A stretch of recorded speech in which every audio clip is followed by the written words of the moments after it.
banyak pakai istilah Islam, akhirnya kekristenan juga nggak tahu ajaran Yesua yang asli. Ya. Kalau ini teman-teman akan diajar Yesua ngomong apa, kata itu apa di dalam bahasa Indonesia yang tepat. Ya, kalau ada peribahasa Aramaik pun itu juga bisa gitu. Teman-teman lihat di catatan kakinya artinya apa. Jadi nggak akan ada konflik lah ya sama Muslim. Tuh ya.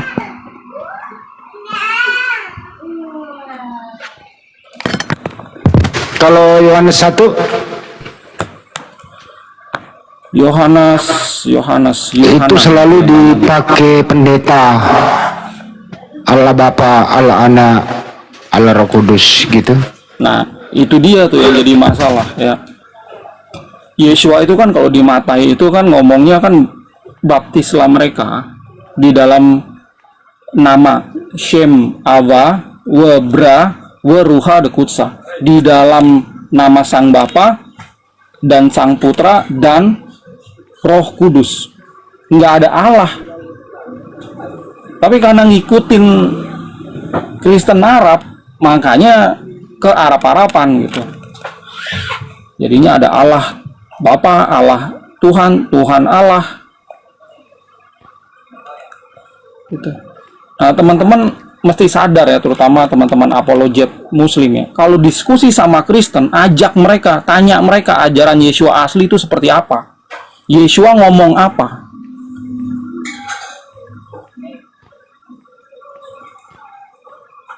Ajak mereka, tanya mereka, supaya mereka ini belajar kitabnya dulu sebelum mereka mempelajari kitab Muslim. Kebanyakan apologet Kristen Indonesia dalam banget nih, kalau saya perhatikan, mempelajari kitab Muslim, tapi akhirnya dicibir sama-sama ya, rame-rame ketawain gitu. Aneh buat saya, karena mereka sendiri tidak mempelajari dengan dalam ajaran Yesua. Kalau ditanya ya, coba deh, ini kan ayat kitab suci kan banyak ya. Coba sebutin aja satu ayat Yesua ngomong Aramaik seperti apa sih gitu. Dari ribuan ayat ini, ada nggak mereka yang bisa sebutin aja satu ayat aja Yesua ngomong dalam Aramaik seperti apa? Nggak ada. Itulah uniknya ya kekristenan di Republik ini gitu. So, istilahnya ngajarin kitab agama lain, tapi kitabnya sendiri juga nggak dipelajarin dengan detail. Oh, tapi yang banyak mengajarkan itu adalah pendeta. Allah Anak, Allah Bapa, Pendeta, Allah Roh Kudus iya, gitu. itu dia gitu. Itulah sempalan Kristen. Mereka itu kayak kodok dalam tempurung. Mereka nggak sadar. Mereka taunya, mereka yakinnya adalah Yesus ngajarin seperti itu. Mereka yakin di Amerika, di Eropa juga punya keyakinan seperti mereka. Padahal di antara 2,4 miliar populasi Kristen di seluruh dunia, cuma 5% yang ngajarin seperti itu, termasuk mereka. Mereka nggak sadar itu. Istilahnya itu mainnya kurang jauh gitu. Iya, iya. Jadi pada mulanya adalah firman, firman itu bersama-sama dengan Allah, firman itu adalah Allah. Gimana itu, Rom? Oke, Yohanan 1 ya, pasal 1. Ini coba saya bacain. Mungkin setelah itu saya izin untuk off ya. Kita bisa ketemu lagi di sesi lain lah ya. Yohanan 1 ayat 1 bunyinya kayak gini ya. Beresit kita Buka. Oke, bentar. Ya, ini dia. Tuh ya. Beresit itawa melta wehu melta itau wa lewat Allah wa Allah itau wahu melta. Tuh. Ini terjemahannya adalah pada mulanya adalah Sang Sabda, dan Sabda itu bersama dengan Tuhan tuh. Bukan Allah. Dan Tuhan itu sendiri adalah Sang Sabda. Ini nggak ada kata Allah. Yohanan berbahasa Aramaik. Karena dia sesama Yahudi, tentunya dia berbahasa Aramaik sama gurunya, sama rabinya. Dia dapat informasi ini dari mana? Ya dari rabinya gitu, dari Yeshua itu. Dia dengerin Yeshua ngomong 3,5 tahun. Nah, kemudian baru dia tulis. Gitu. Nah, pada saat dia tulis itu, kalau sampul yang Alkitab Yunani itu nggak akan muncul. Kalau sampul Romo terakhir, sampul yang dipegang pendeta sekarang LAI diganti sampulnya menjadi Alkitab menurut Anda? Itu juga istilah asing ya, Alkitab itu asing ya. Makanya kalau ditanyain ya, teman-teman coba diskusi sama Kristen Indonesia, Alkitab apa artinya? Firman Allah. Nah, itulah definisi mereka yang istilahnya nggak ngerti gitu.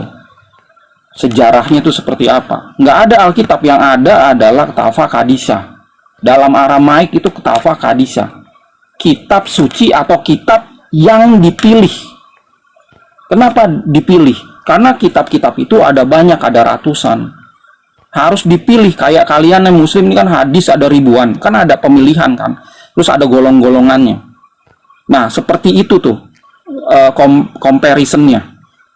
Kekristenan kitabnya ada banyak, dari abad 1 sampai abad 4. Kemudian abad 4, abad 5 terjadi kanonisasi atau pemilihan, penyeleksian.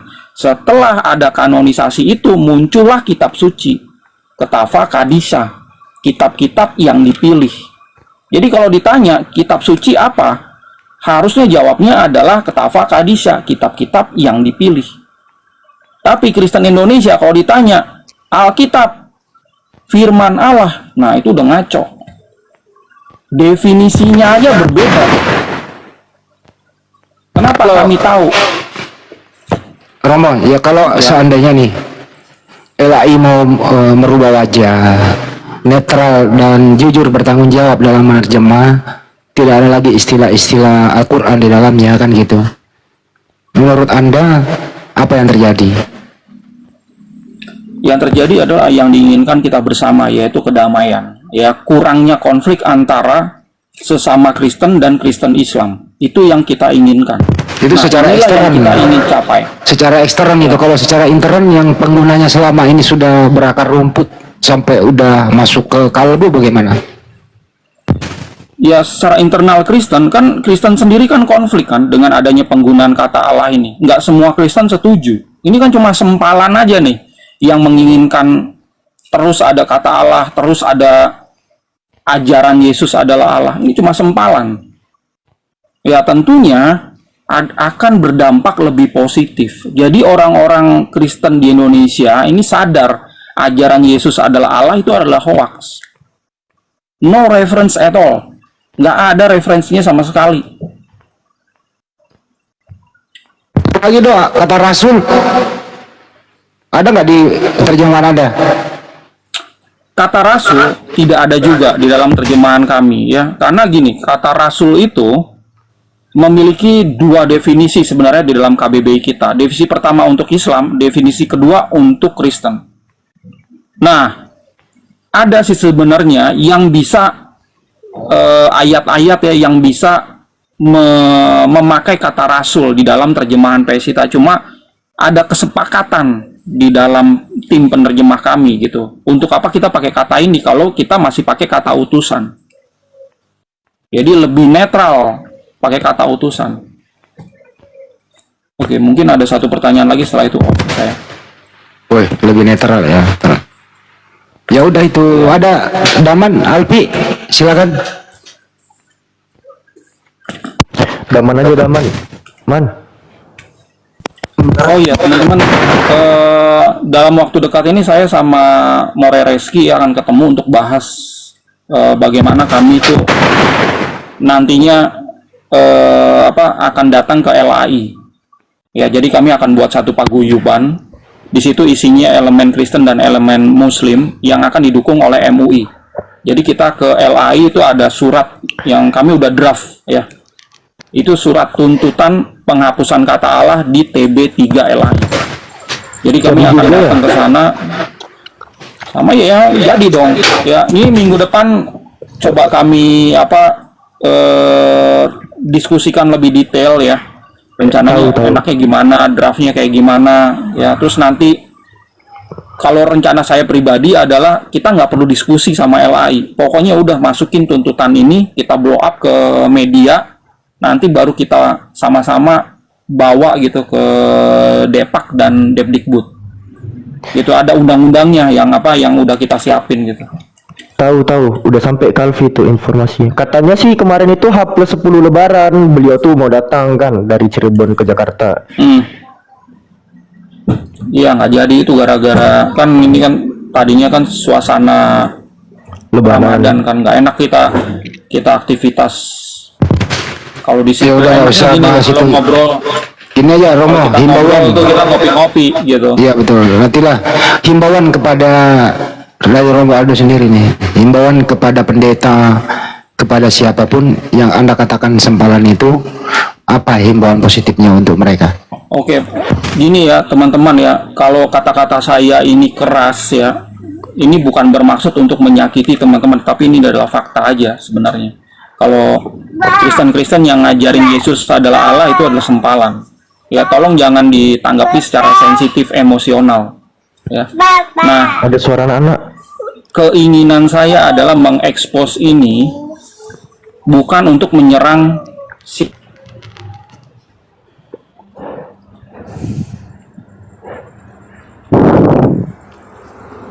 Halo.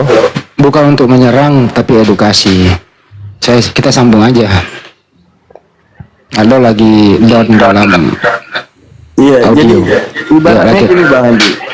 Kalau kita mau bilang ke Kristen kan, andaikan kata Allah itu dicabut, semua istilah-istilah Islam itu dicabut, menurut orang Kristen Yesus masih Tuhan kan? Masih kan? Penyaliban masih terjadi kan menurut Kristen? Jadi apa yang jadi masalah? Iman kalian nggak ada yang berubah kan? Itu aja ya nggak Bang Andi ya? Ya, nggak ada yang berubah. Tetap kita harus menghormati, punya wajah sendiri, ya, punya kultur sendiri, punya kepribadian. Jadi enak tidak bersenggolan lagi kan gitu. Tetap Yesus adalah Tuhan mereka, kita hormati itu kan gitu. Tapi ada tapinya nih. Mereka tidak punya lagi, ya, semacam pintu yang jitu untuk menjadi misionaris, untuk memurtadkan umat Islam. Karena kalau dijual apa adanya, disampaikan apa adanya, secara intern juga goyang, apalagi ingin menjadi misionaris. Di situ nanti menjadi problemnya. Gitu, brother. Woi bang, Islam semua kayak ini bang. Gue mau nanya bang. Iya Bang James, Muslim apa Kristen Bang James? Gue Islam bang. Iya. Gue Islam bang. Salam dulu lah Bang James, salam. Ya, assalamualaikum bang. Assalamualaikum. Waalaikumsalam. Salam. Ya aku. Masya Allah. Terus di LP. Nanti tuh bakal masalah di sini Bang Handi. Kalau misalnya semua kata Allah itu diganti dengan kata Tuhan, pasti akan ada bermasalah di salah satu dalil. Keluaran 7 butir pertama, berfirmanlah Tuhan kepada Musa, lihat, aku mengangkat engkau sebagai Tuhan bagi Firaun. Gimana nih? Tuhan berfirman untuk mengangkat Musa sebagai Tuhan. Nanti tuh bakal menjadi polemik di kalangan internal mereka. Ya, karena memang berasal dari kata Elohim juga. Wayomer Hashem El Moshe netatika Elohim. Elohim di sini dan penggunaan Septuagintanya itu kayak epen krios pros ya. Mosen legon ido dedoka se theon. Theos juga di sini digunakan. Kalau Theos atau Elohim diterjemahkan sebagai kata Allah pun, di situ mereka bisa berkelit lidah. Pada saat Theos dan Elohim diganti menggunakan kata Tuhan, disitulah kehancuran dogma mereka sendiri. Jangankan kehancuran, ini juga secara akademik, secara kritikis sudah hancur ini terjemahan. Karena Kenapa ada kata Allah di situ? Karena pada saat LAI meletakkan kata Allah di sana, kita sama-sama bisa lihat di dalam kitab bahasa Arab, faqala rabbu li Musa unzur ana ja'altuka ilahan li Firaun, ilahan di sini teman-teman, bukan Allah. Lagi dan lagi distorsi yang diterjemahkan oleh LAI ini terkuak. Lihat, aku mengangkat engkau sebagai Allah bagi Firaun, sementara pada bahasa Arabnya di sini ilah, ilahan. Jadi selamat berpikir sampai berurat kepala kalian teman-teman kekristenan, karena gebrakan dari Sam Aldo tadi tuh kayaknya nggak main-main ya, ke LAI itu ya. Coba di atas berfirmanlah, coba turunin dikit, Berfirmanlah Tuhan kepada Musa, lihat, aku mengangkat engkau sebagai Allah bagi Firaun dan Harun abangmu menjadi nabimu. Kalau Allah udah dihilangkan ya ganti aja di situ Elohim atau Tuhan, nggak apa-apa. Nah, pada saat ini diganti Tuhan, berfirmanlah Tuhan kepada Musa, lihat, aku mengangkat engkau sebagai Tuhan bagi Firaun. Ini Tuhan berfirman kepada calon Tuhan. Ada dua Tuhan lagi. Ada dua Tuhan. Itu kedagingan, Balfi kedagingan. Tapi di situ kan kalau anda pandai menerjemah, sebagaimana Yudaisme menerjemah itu adalah Tuhan di situ bukan sebagaimana tuduhannya Edis kepada Nabi kami adalah Rab. Nah itu di sana itu kalau pandai menafsir ya, bagaimana Wan? Harus pandai menafsir. Iya, iya. Kalau menurut saya itu satu dulu izin ya Bang Andi. Itu bukan urusan umat Muslim. Karena kenapa kita posisikan pada tempatnya bahasanya tadi. Kembali pada posisi original teksnya. Soal yang disampaikan tadi Bang Alfi, Tuhan bagi Firaun, ya itu bisa dikalkulasikan dengan framing mereka, ya itu Tuhan kecil. Karena bagi Firaun, bagi siapa lagi nabi siapa masih kecil, kuasanya masih kecil. Jadi tidak ada kaitannya gitu, nggak ada urusan kita di situ ya. Yang penting kembalikan aja posisinya, apa kata-kata di dalam Bible yang menyangkut yang diambil dari Al-Quran, kembalikan pada posisinya, kembalikan pada tempatnya. Itu yang pertama. Kedua Bang, kalau menurut saya Rabi Aldo tadi yang menyatakan tentang bahwa yang korban-korban ini adalah umat-umat atau jemaat-jemaat Kristen, saya rasa itu tidak bisa dibenarkan 100%. Karena kenapa?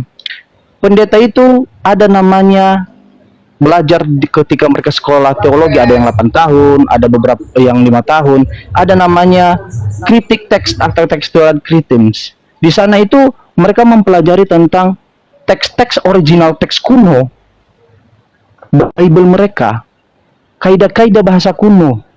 Kenapa Bapak Pendeta itu tidak memberikan edukasi kepada jemaatnya, tiap-tiap gereja? Masalahnya bukan hanya kepada jemaatnya, jemaat pun harus kritis dong. Banyak tuh jemaat-jemaat yang kritis, mencari tahu, diberitahu atau mencari tahu, tetapi dia tetap balik kepada doktrin. Karena kenapa? Tidak ada dukungan dari para guru-guru mereka, contohnya para pendeta, para rabi-rabi yang mendukung apa yang mereka ketemukan, apa yang mereka dapat.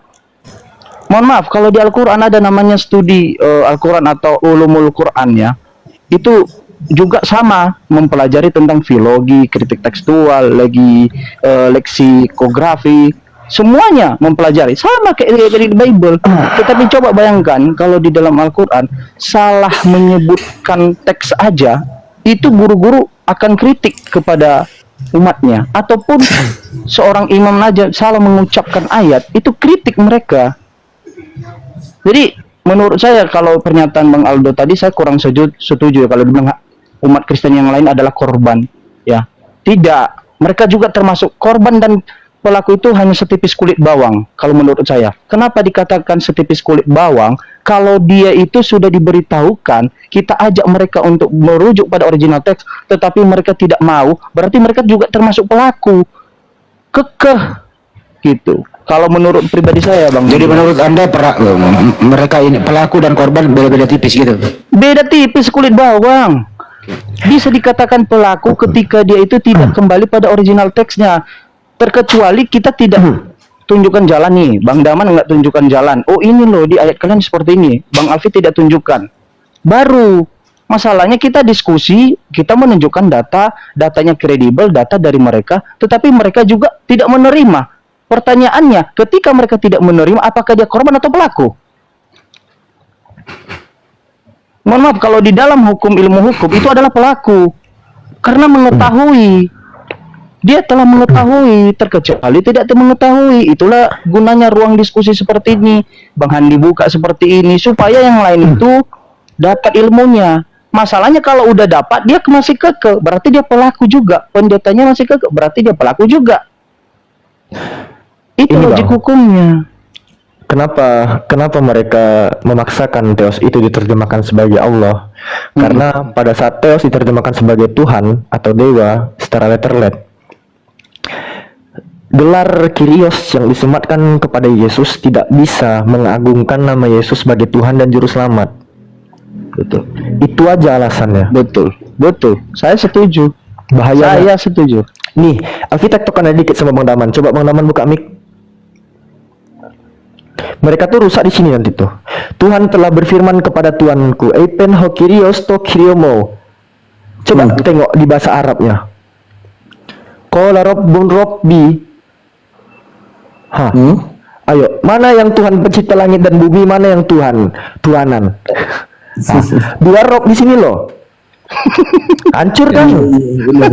Hancur teman-teman. Makanya kenapa? Enggak, ngapain gini Alfi. Gini, kita SMP begitu diajarin sama guru, insya Allah umat Islam ini sampai dia udah tua pun dia ingat. Di SMP kan diajari kata-kata polisemi. Kayak contoh gini Alfi, misalnya aku tanya kepada Alfi secara tanpa ada kata penghubung, Alfi punya berapa kepala? Coba jawab. Kepala, Alfi punya berapa kepala? anggota tubuh 1. Saya tanya sekarang, versi Edis ya. Benarkah Prabowo itu kepalamu? Coba jawab. Tanyanya salah. Jangan dibuat gini. Bukankah Prabowo kepala negara? Jangan. Kan dia bertanya kepada kalimat yang tanpa kata hubung. Oke. Saya tanya versi kayak gitu. Pertanyaannya Apakah multitafsir. Prabowo kepalamu? Ya. Apakah yang di atas leher kepalamu? Ya. Ada berapa kepala? 2. Polisemi. Nah, tapi bedanya Prabowo artinya pemimpin. Arti kepala itu pemimpin, dan yang di atas leher namanya organ tubuh, itu namanya polisemi. Dalam bahasa Arab namanya istirak. Seperti Nabi Yusuf yang memanggil raja dengan kata Rabbu. Kalau seandainya salah memanggil Nabi Muhammad dengan kata Rabbu, duluan Nabi Yusuf sebelum kelahiran Nabi Muhammad yang ditegur oleh Allah. Apa yang jadi masalah? Sampai Allah nggak negur. Artinya Rabu di situ sebagai kepala pemerintahan ya. Rob itu nggak Banyak selalu makna Bang Andi. Misalnya gini. contoh Rabbul Balad, pemimpin, dia wajib kata hubung. Kalau Rabbu doang artinya tuan. Kalau terhubung contoh Rabbul Balad, pemimpin negeri. Rabbul Mal, pemilik harta ataupun investor. Rabbul Alamin. Rabbul Alamin, Tuhan. Tuhan Gitu. semesta alam, pemilik semesta alam. Jadi memang harus Tergantung memang harus tergantung- hindari ini ya, kurangi makan babi terus pakai akal gitu ya. Oh iya benar. Iya, kita sama-sama harus menyadari teman-teman. Kalau berbicara soal kata Robbun gitu ya, itu nggak selalu berbicara soal Tuhan pencipta langit dan bumi. Kalau dikatakan Rabbul Bait, tuan rumah artinya. Dalam makna apa? Pemilik rumah, pemelihara rumah. Tuan rumah, bukan Tuhan rumah. Gitu loh. Nah, coba Itu di sini memaksakan Kurios menjadi Tuhan kalau gitu man. dia gini juga. Makanya dia debat sama Daman, blundernya pas saya tanya tuh gini. Dia setuju nggak? Yesus nggak pernah ngaku Tuhan. Oke. Nah, pertanyaan saya nih, kenapa di antara semua Kurios dan Yesus nggak pernah ngaku Tuhan, tapi disebut arti Kurios pada Yesus sebagai Tuhan, kecuali Yesusnya ngomong bahwa dirinya adalah Tuhan, maka wajar kata Kurios tersebut diartikan Tuhan. Ini Yesusnya nggak ngomong dia Tuhan. Lalu bagaimana si penerjemah bahwa tahu arti Kurios itu adalah Tuhan gitu? Kyrios bukan Kurios. Kyrios. Enggak, masalah gini, kalau Kyrios dipaksakan sebagai sebagai apa tadi? Tuhan.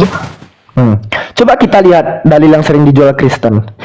Yohanes 13:13. Kamu menyebut aku guru dan Tuhan, dan katamu itu tepat, sebab memang akulah guru dan Tuhan. kita cek Greeknya, dikatakan di sini himes porite meho didaskalos kai ho kyrios kai kalos legete emigar. Di sini ho kyrios kan omikron kappa epsilon rho iota epsilon sigma ho kyrios. Cek bahasa Arab ya bos. Antum tadu'unani mu'aliman wa sayyid, dan sayyid loh, nggak rob. Kyrios tuh sayyid ah. Nggak bisa Edis maksakan Kyrios itu harus Robbun. Enggak, yang jadi masalah kalau dari aku gini Pi. Perjanjian lama kepada Tuhan juga ada yang disebut Kyrios, kepada Tuhan. Bisa. Nah, ini di dalam perjanjian baru Yesus disebut Tuhan. Pertanyaan kita yang paling logik, alasan apa yang merubah makna Kyrios pada Yesus dan diartikan kata Tuhan, sedangkan Yesus sendiri tidak mengaku Tuhan? Itu yang harus kita pertanyakan. Contoh gini, perubahan makna ya, contoh gini. Kata bisa pada ular artinya racun. Kata bisa untuk manusia artinya kemampuan. Ketika kata bisa dipakaikan kepada daman berartikan racun, kita harus tanya, kenapa lu artiin gua bisa itu beracun? Sedangkan itu kata bisa cuma bisa dipakai kepada ular dengan arti racun. Alasan gitu, alasan kenapa harus terjemah ini apa gitu. Nggak bisa. Pada saat Kyrios dipaksakan sebagai Tuhan, yang pertama beberapa terjemahan bahasa Arab itu menerjemahkannya sebagai Sayyid bukan Rob. Itu pertama. Lalu kalau teman-teman lihat juga, kalau kita pergi ke bahasa Ibrani perjanjian baru, kata Kyrios di sini sampainya kepada kata Adon, bukan Adonai apalagi Adoni gitu. Adonai atau Adoni itu sebenarnya akar katanya Adon juga. Adon, Alef, Dalet, Vav sama Nun. Ini gak hanya diucapkan atau disematkan kepada Yesus doang, Adon ini. Bukan. Karena kalau kita berkaca pada Yohanes 12:21 ya, Filipus pun di sini kan dikatakan auton proselton Filipo to apo Betsaida tes Galileas kai proton auton legontes Kyrie. Filipus pun di dalam Yohanes 12:21 dipanggil Kyrios dalam bentuk non vokatifnya. Dan pada bahasa Hebrew-nya juga dipanggil Adon gitu. Filipus pun juga dipanggil Adon. Jadi kalau dipaksakan Kyrios dan Adon itu artinya Tuhan. Ya, Filipus pun Tuhan berarti man. Iya, makanya saya katakan Bang Alpi itu nggak urusan kita, hanya pengen ya jujur. Kuncinya itu jujur Bang. Gini, kalau tadi Bang Aldo tadi saya mau sangkal ya sama Bang Aldo ya, bahwa dibilangnya orang-orang Kristen yang lain ini adalah jemaat, ini adalah korban. Bagi saya tidak korban. Banyak yang mengetahui kebenaran itu. Coba diskusi kemarin di komalnya Bang Arif. Dia itu bukan korban, dia mengetahui, tetapi mau tidak mau dia tunduk pada doktrin. Sambut tamu dulu tuh diskusi tuh. Ya. Ayo. Kalau diskusi Daman sama Bang Jiman lah. Silakan. Reman monitor. Islam Kristen saudaraku. Reman. Senta monitor. Kristen atau Islam? Senta. Wah, tadi aktif nih mikrofonnya. Senta monitor. Senta. Lupa bawa mulut. Kepencet mulutnya tinggal di bawah. Alfi, tapi aku mau nanya nih Bang Alfi. Kalau di keluaran 1 itu kan Musa disematkan Theos atau Elohim. Nah, sedangkan si Yesus ini pernah nggak disematkan Theos atau Elohim? Sebenarnya ada, cuman nggak mau aku spill dalilnya. Ilmu baru untuk mereka. Iya.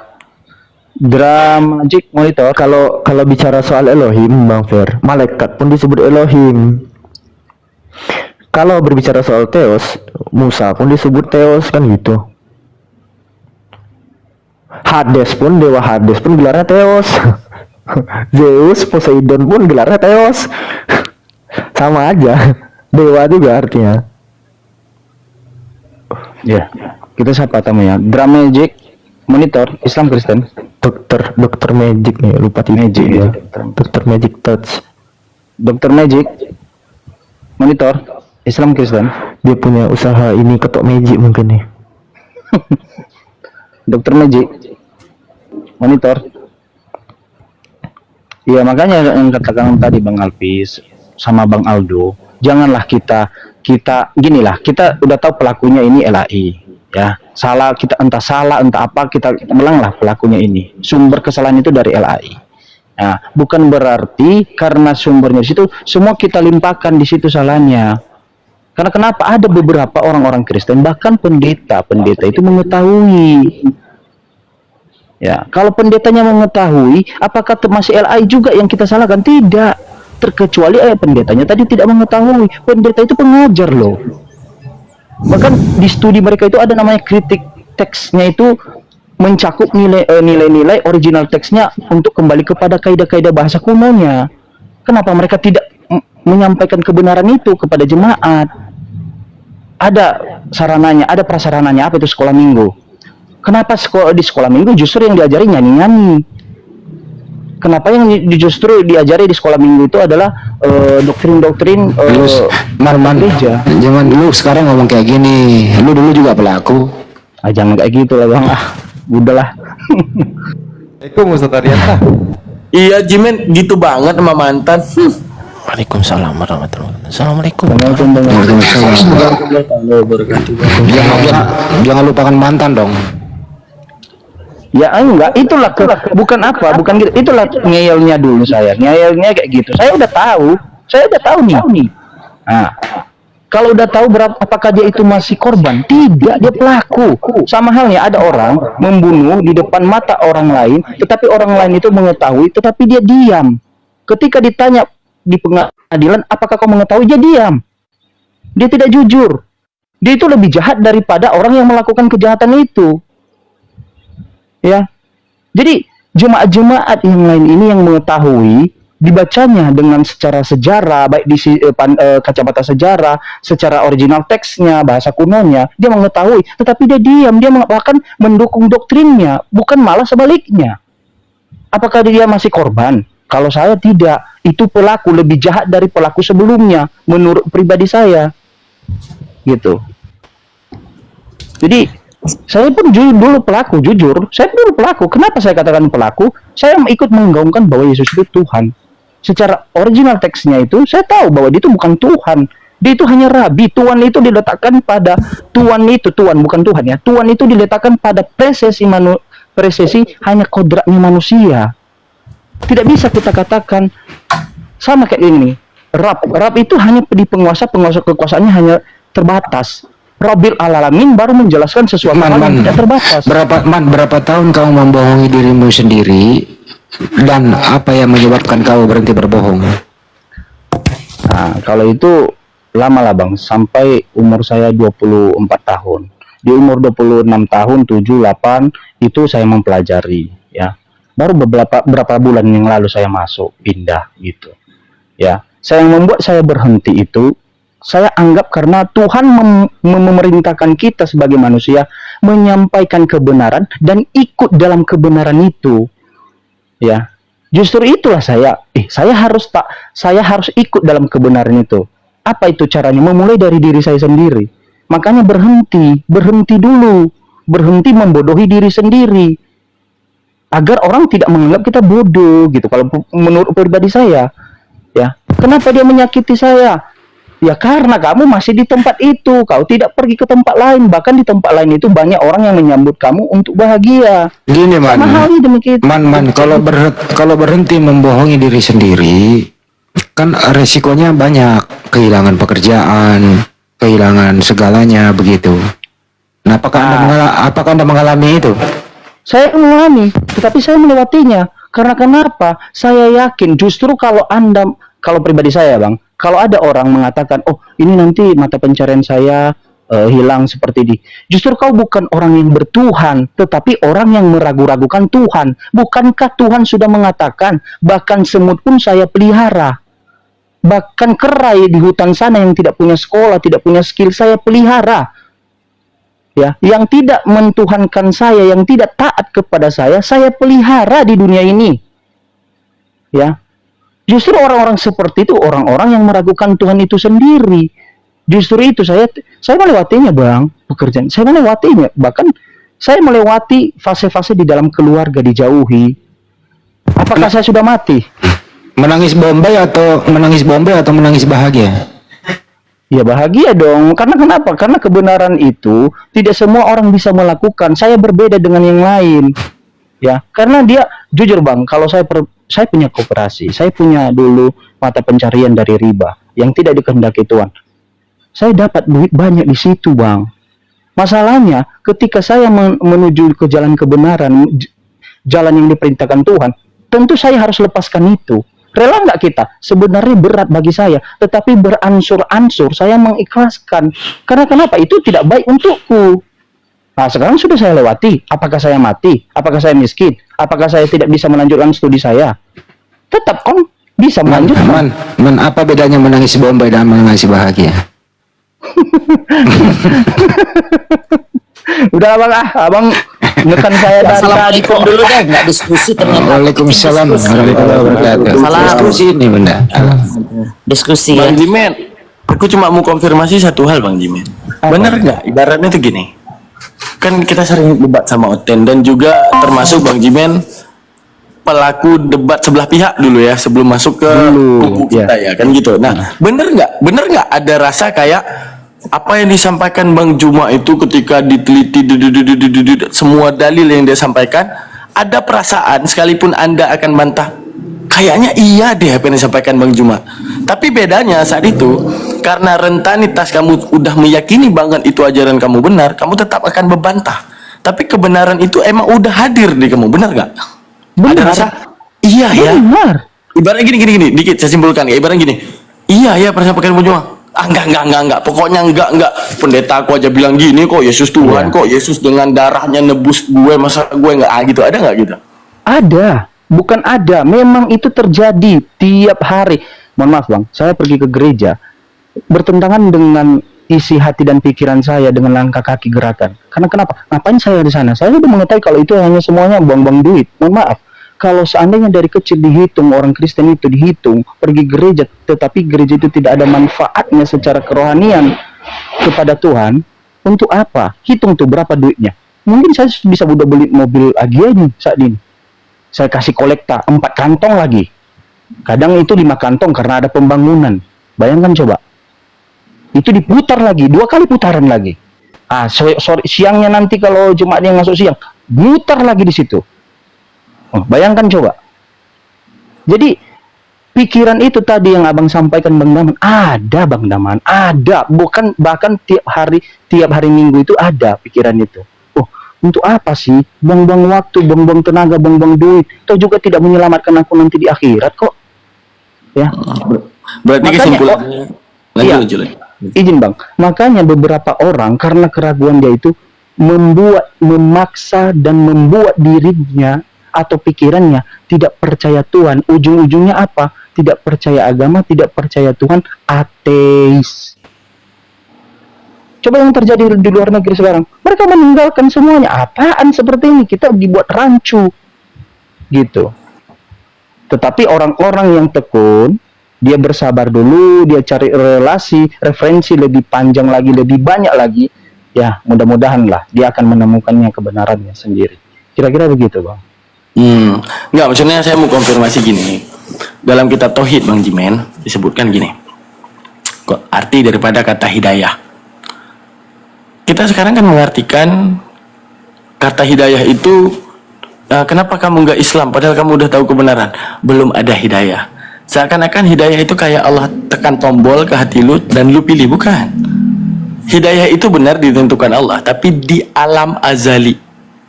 Artinya di alam azali Allah udah tahu siapa yang masuk surga, siapa yang masuk neraka. Tapi di alam makhluk, di alam kita, hidayah itu kita yang tentukan. Artinya antara kita datang kebenaran di dalam kepala kita, seperti Bang Jimen tadi. Hidayah itu tahu nggak apa? Ketika kamu berani genggam kebenaran yang ada di kepala kamu. Seperti contoh gini Bang Jimen. Andaikan seluruh di muka bumi ini selain Bang Jimen, apa yang mereka katakan? Api itu dingin. seluruh dunia selain Bang Jimen. Tapi di alam realita Bang Jimen dapati kayaknya nggak dingin deh. Nah, ketika kebenaran tentang tidak dingin di balik rasional Bang Jimen berpikir terhadap api, hidayah itu apa? Ketika Bang Jimen berani genggam, api itu tidak dingin dan melawan seluruh dunia, itulah yang dinamakan hidayah. Jadi yang saya konfirmasi tadi, ternyata nggak salah apa yang dijabarkan dalam hadis, di dalam tauhid nggak salah. Bahwa di alam azali Allah udah ditentukan nih, yang neraka yang ini. Di alam makhluknya, antara dia memilih ini benar, ini tidak, ini benar, ini tidak. Dia pilih kepada tidak. Berarti sesuai dengan apa yang Allah tulis. Lalu ketika seperti Bang Jimen memilih untuk apa yang gua pikirin dan apa yang disampaikan Bang Juma dan pikiran gua nggak pernah nolak dan apa yang dikatakan Yesus dalam Bible benar. Bang Jimen genggam itu, maka wajarlah Allah telah menulis Jimen sebagai surganya gitu. Jadi nggak ada yang namanya nanti mereka dapat menggugat Allah. Ya Allah, kan aku belum dikasih hidayah. Ya Allah, hidayah itu di otak lu. Ya Kan ini mana kan ada dua macam takdir. Ada takdir yang nggak bisa dirubah, ada takdir yang bisa dirubah oleh manusia itu. Kan itu intinya di situ ya. Takdir mubrom. Takdir mubrom sama muallak. Gimana kan? Jadi gini, soal dia kafir atau tidak kafirnya itu takdir yang ketetapan atau bisa dirubah? Itu dulu pertanyaannya. Kalau saya Bang Handi, itu takdir bisa dirubah. Karena hak itu dikembalikan kepada manusianya, ya, untuk memilih, ya. Lalu ketika dia memilih ada efek dari pilihannya. Apa itu? Ketetapan Tuhan. Oh, ketetapannya karena dia sudah bertuhan di jalan yang benar, maka efeknya itu adalah masuk dalam golongan-golongan adalah umatku. Apa hadiahnya? Apa dari upahnya? Yaitu adalah surga. Apa itu upahnya yang baru masuk adalah penghapusan dosa sejak dia sebelum dia masuk dalam agama yang benar. Itu namanya saya katakan itu adalah pilihan. Ya. Jadi gini, apakah hidayah, apa itu hidayah? Apakah Tuhan itu mengetok hati kita? Oh, itu baru disebut hidayah. Bagi saya tidak, Bang. Hidayah itu komal ini. Apa itu hidayah? Kebenaran yang disampaikan seseorang bukan dari diri sendiri saja, tetapi ada faktor dari luar. Contohnya, Bang Zuma lagi ceramah begini menjelaskan tentang Bible. Udah, saya menerima, tetapi saya tidak memilih bahwa mengikuti, ya. Padahal itu kebenaran, saya tahu itu benar. Apakah Tuhan juga yang kita salahkan bahwa kita belum dapat hidayah? Tidak. Yang salah itu adalah manusia. Hidayah itu kebenaran yang disampaikan. Bang Daman berdiskusi dengan saya dulu. Saya belum menerima, saya belum memilih, tetapi sudah menerima hidayah. Gitu. Jadi hidayah itu bagi saya bukan serta-merta, harus dilembutkan dulu hatinya. Bukan. Bagi saya hidayah itu adalah ketika kebenaran itu disampaikan kepadamu, itulah hidayah dari Tuhan. Pakai apa Tuhan menyampaikan? Pakai apa Allah menyampaikan? Memakai otak manusia yang lain, orang lain, tubuh yang lain, tubuh orang lain yang tidak kau kenal sebelumnya berdiskusi. Saya potong dulu, Man. Saya potong dulu. Kalau kayak Pak Nugroho ini, dia udah tahu Islam kebenaran. Tapi belum mau memeluk Islam. Nah, ini bagaimana ini nasibnya Pak Nugroho ini? Itu nasibnya bagaimana? Iya, izin Pak. Malam Mbak Edi Salabes, Bang Kaman lagi, Pak Suma, Bang Ferry, semuanya. Iya, Bang. Pak Nugroho. Lanjut. Ini di Pak Nugroho ini kayak seperti saya dulu, Bang. Sama. Masih belum menerima berapa bulan tuh. Ya kan? Apakah hidayah udah nyampe nggak sama dia?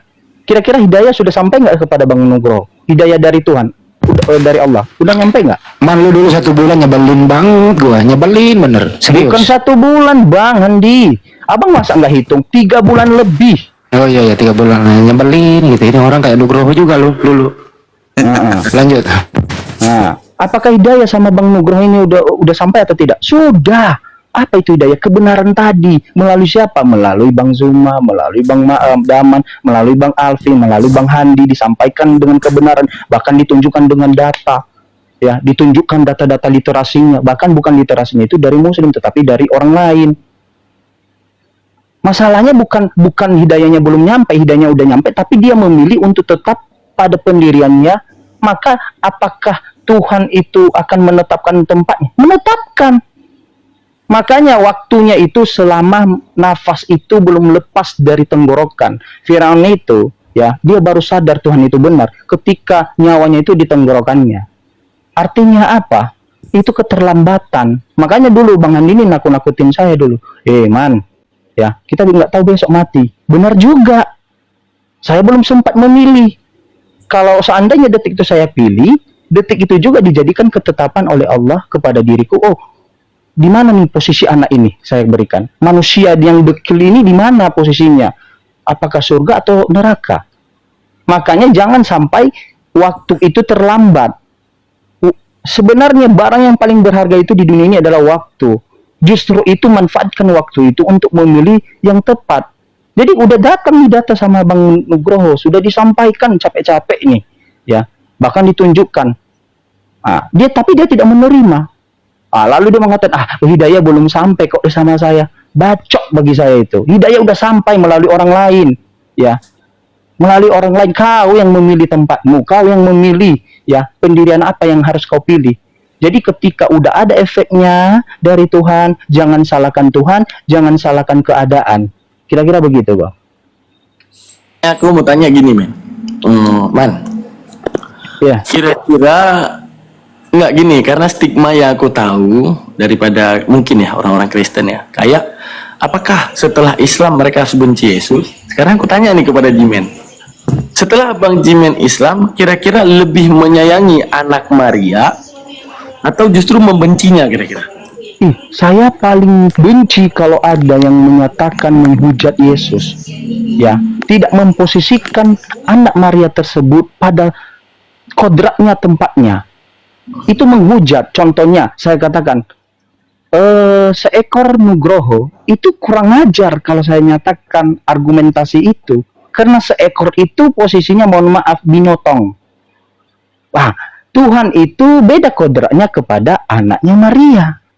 Jadi kalau anak Maria kita paksakan kepada kodratnya pencipta, itu menghujat. Justru karena saya sudah di sini, ya, saya justru sayang, saya tidak mau dihujat nabi-nabinya Tuhan. Saya tidak mau dihujat Yesus itu. Ya. Justru saya melindungi kodratnya tadi itu apa? Memposisikan tempatnya dalam pikiran saya, dalam diri saya yang sebelumnya itu salah. Masa sesuatu hal yang bukan gelar kita posisikan. Oke lah, Tuhan itu gelar. Kita terima. Masa gelar dia tamatan SD tapi kita bilang S3. S2, S1, kan itu kurang ajar. Itu menghujat, memperolok-olok kodrat aslinya. Jadi justru saya sangat sayang nih kepada anak Maria. Sangat percaya. Mohon maaf, ini orang-orang yang menyembah manusia, mohon maaf ya. Dia mengatakan, berarti kau tidak sayang, kau tidak sayang sama Yesus. Mohon maaf saudaraku, orang yang paling sayang itu adalah orang yang percaya. Apa itu percaya? Percaya tentang dirinya, apa yang dijelaskan oleh dirinya sendiri. Di mana Yesus menjelaskan dirinya sendiri? Di dalam Bible. Di dalam Bible tidak pernah mengakui dirinya adalah Tuhan, tetapi dituhankan oleh umatnya. Pertanyaannya, siapa yang salah? Apakah Yesus itu sendiri atau umat yang mengaku-ngaku pengikutnya? Umat-umat pengaku pengikutnya yang mentuhankan dia, bukan Yesus itu sendiri. Jadi justru kami sayang, justru kami mempermuliakan dia, ya. Permuliakan dia dalam kodratnya, dalam kedudukannya, dalam tatanya. Apa dia? Seorang nabi, seorang manusia. Sambut dulu Stephen. Ya, nanti tanya yang sama. Silakan. Coba, itu Stephen Kristen tuh. Ya, halo, Ya, ada yang mau ditanya Bang, atau ditanggapi Bang Stephen? Iya, tadi saya mendengar apa yang Bang Jiman ini sampaikan.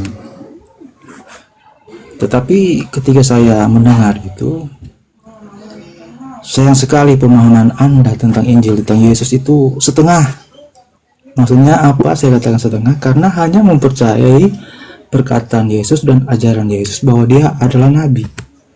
Tetapi Anda tidak menyinggung atau tidak mengerti perkataan-perkataan Yesus atau ajaran-ajaran Yesus yang lain mengenai keilahiannya.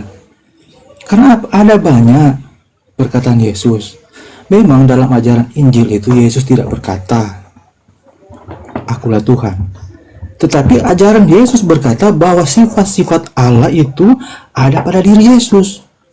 Jadi bagi kami, tanpa Yesus berkata, "Akulah Tuhan," kami mengimani Dia Tuhan. Sebab apa?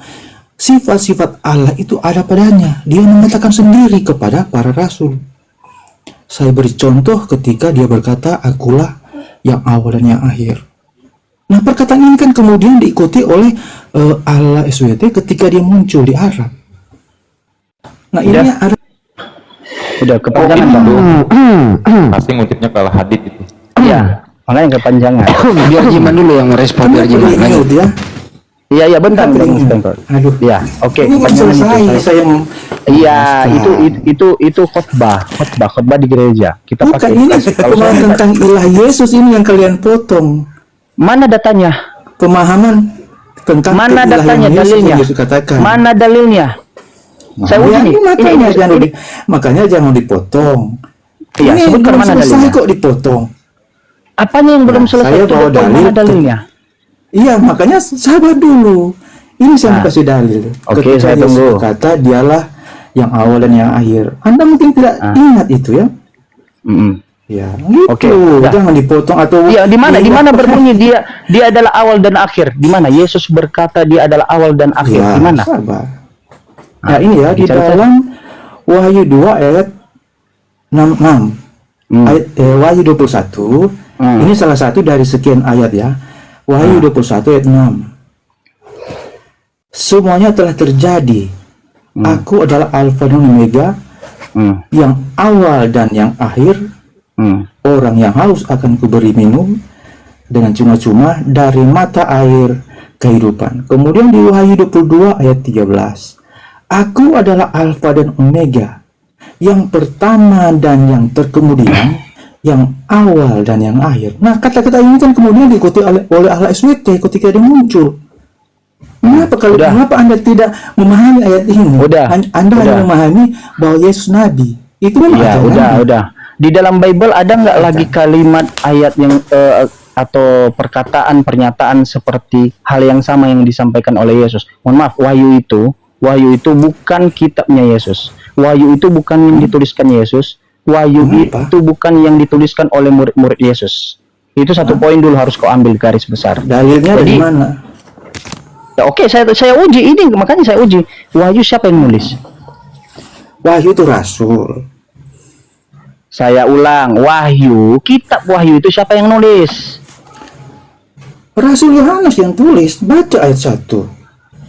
Buktikan datanya di mana? Bukti apa itu? Saya sudah yakin Mana datanya? Memangnya Quran itu tulisan rasul. Itu kan tulisan sahabat. Mana Anda percaya? Tulisan sahabat, Quran atau tulisan Wahyu? Ya. Quran. Inilah kebiasaan. Saya kasih contoh. Anda memahami, Anda menantang saya bahwa itu bukan rasul. Saya memahami itu rasul yang menulis. Nah, Quran itu tulisan siapa? Bukankah sahabat-sahabat Nabi? Jadi bukan Nabi yang menulis Quran. Lihat. Pertanyaan saya apa dulu? Pertanyaan saya, Stefan. Pertanyaan saya apa? Jangan kemana-mana, kita buktikan dulu. Enggak, pertanyaan saya apa? Bahwa dialah yang awal dan yang akhir. Anda mempertanyakan. Udah cukup. Stop biar nggak dekat di sini. Menurut Pak Stephen, mana lebih duluan ada, Yesus atau Bapak? Silakan. Saya ingin membandingkan Yesus dan Allah SWT. Mana dia duluan ada? Enggak. Intern aja dulu. Itu kan berat agama. Lah. Ya, ini dulu Anda buktikan dulu di sini. Kan Anda pakai aku yang awal dan yang akhir. Ya saya tanya dong, mana lebih duluan ada, Bapak atau Yesus? Di dalam di situ dikatakan bahwa firman yang menjadi manusia. Jadi firman Allah, Yesus adalah firman Allah, dan Bapa itu adalah satu. Berarti Bapa dan firman-Nya adalah sudah ada, setara. Baik, setara. Nah, yang kedua, kita bandingkan saya membandingkan Yesus. Belum selesai, dengerin dulu. Nanti kau bertanya lah tentang itu. Kalau Bapak dan Yesus itu sama atau berbeda? Karena ada tadi yang setara. Oke. Yesus dan Bapak itu sama atau berbeda? Itu dulu, silakan. ini pembahasan sudah jauh. Saya Enggak, masih ya sebentar ke sana nanti kan mau tanya.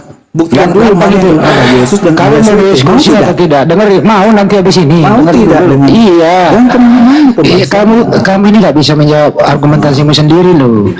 Apakah Bapak dan Yesus itu sama? Kalau sama, Anda sudah tahu, silakan. Kalau beda, kalau sudah beda, terlalu jauh. ini Padahal berdasar. inti dari tema saya sama sekali Dengerin, membedakan manakah Allah Ini sendiri dengerin dan dulu. Yesus. Mana Ini berdasarkan argumentasi Mana yang kamu. yang awal dan yang akhir. Ini berdasarkan argumentasi kamu adalah Alpha dan Omega. Kan begitu. Nah, di sini ada dua nih, Bapak dan Yesus dulu. Inter dulu, jangan nyebrang dulu. Nah, sekarang pertanyaan sederhana. Bapak dan Yesus itu duluan mana ada? Pertanyaan pertama. Yang kedua, apakah Bapak dan Yesus itu adalah sama atau beda? Itu dulu aja. Ya. Jangan nyebrang dulu, silakan. Kalau Anda lebih dalam memahami itu, saya maksud ini bukan konteks dalam hal memahami iman saya.